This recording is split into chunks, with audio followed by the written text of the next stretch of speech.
I just don't think that people are that curious anymore. And certainly on the Democrat side, the one thing they're always very good at is just doing what they're told and following a message, sticking to the message, and worrying about winning. Yeah, I saw Bill Maher and Quentin Tarantino talking about it, whether or not she should do interviews. And Quentin Tarantino's like, it's really important that we just win.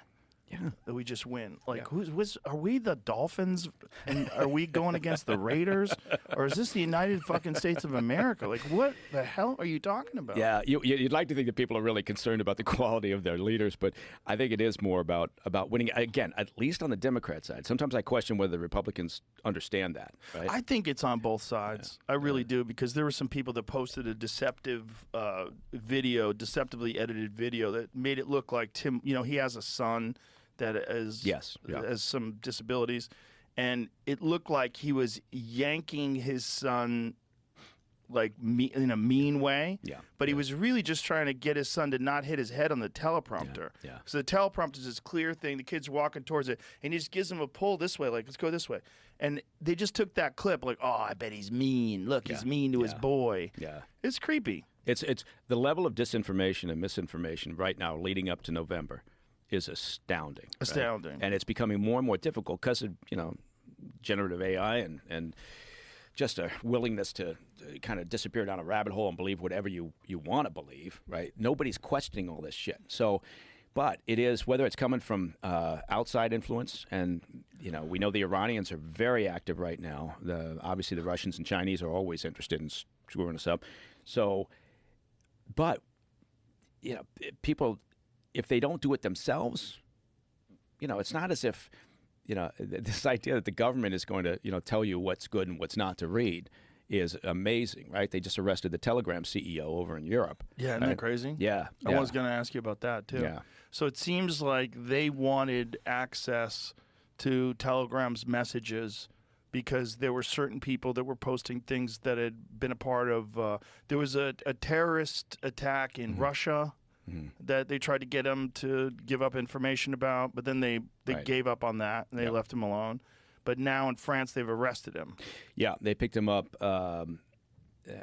3 days ago, I think 4 days ago. And unfortunately, he's got this social media girlfriend who posts pictures everywhere she goes, so they can fucking find him everywhere. Yeah. Telegram CEO released from custody in Paris. Okay, great. Yeah. They extended his detention for 48 hours, and then they had to make a decision. I think it was by today as to what to do with him. Judge had until Wednesday morning to either charge him or release him, so they released him. Okay. Well, I think the outrage of the world. Okay, so this is said, dual citizen of France and Russia was taken into custody Saturday. He was detained on an arrest warrant over accusations the platform was used for money laundering, drug trafficking, and other offenses. Guess what? You can say that about Gmail. Yeah.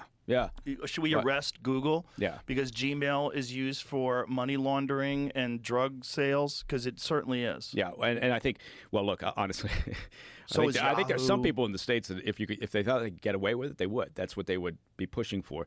But with this, with Pavel Durov, I think they were really upset with a couple of things. One is that Telegram has a history of not cooperating with criminal investigations, right? Not releasing information or complying with requests from whomever it may be, right? Europol, Interpol, anyone. And so they basically figured out a way to say, look, because of your inability or your failure to moderate the content on your platform, on Telegram, we're going to criminally charge you, perhaps, right? Now, I suspect that's what they're going to do with this, but I think you're right. I think the outrage said, okay, well, let's let him go for now. But he's not. Look, he got sideways with Putin, so he's a dual citizen of Russia and France. No, France and United Arab Emirates. Oh, really? Yeah, and although the Russians, Putin regime was very funny when he got arrested, they were outraged over the fact that they viewed this as a limit on free speech. That's the cute. Putin regime, yeah.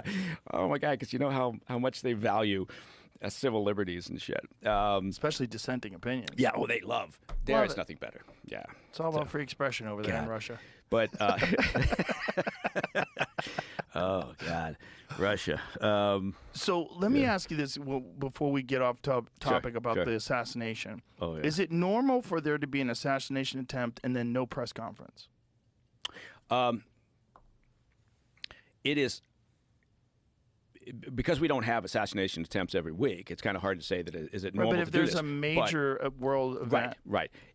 Generally, don't they have press conferences? Yes, and it was look, the whole thing, the protocols that weren't followed, the process, the fact that it was a cock-up of monumental proportions leading up to Thomas Crooks taking those shots.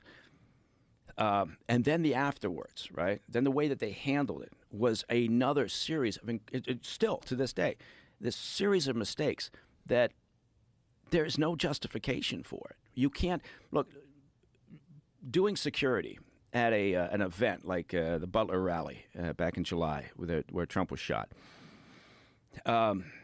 Right now, there's people out there going, I don't think he was shot. I'm pretty sure he wasn't. So I think it's not rocket science, right? It's very labor-intensive and detail-oriented, but you're not building a spaceship, right? You're going through the same process that you go through every time you have one of these events, right? And so you have a political rally like that, and it's not a national security event. So it's not the DNC, it's not the RNC, it's not the Super Bowl, it's not the Olympics. Those are national security events. You have a year plus to plan and prepare, get all your resources together and figure out your game plan, your site surveys, all the rest of it. You still have time with these political events. Don't have a year, but you've got sufficient time. And they do it over and over again. And it's not tough. So you do a site survey and you say, okay, he's going to show up at Butler. Let's get out there. And the Secret Service has primacy. They work with local, state resources if they need to heavy up the security and they don't have the available resources. But they have the primacy. So they go out, and the site survey, that whole process, the risk threat assessment and the survey, is where you identify your timelines and your resources and your deployment of resources and all the various things, your command and control center, your communications protocols, all those things. But it's over and over and over again. It's there's a methodology to it. And the Secret Service, they do this all the time. So it does lead you to wonder how many more events in the past have they been, not buttoned up and they just got lucky because there wasn't a shooter. But there's no way to excuse what happened because it was such a breakdown of events. And then afterwards, in the hot wash and in the briefings that they did provide, and going up on Capitol Hill, and Kimberly Cheadle, the now departed director, it was a classic lesson in how not to do crisis communications.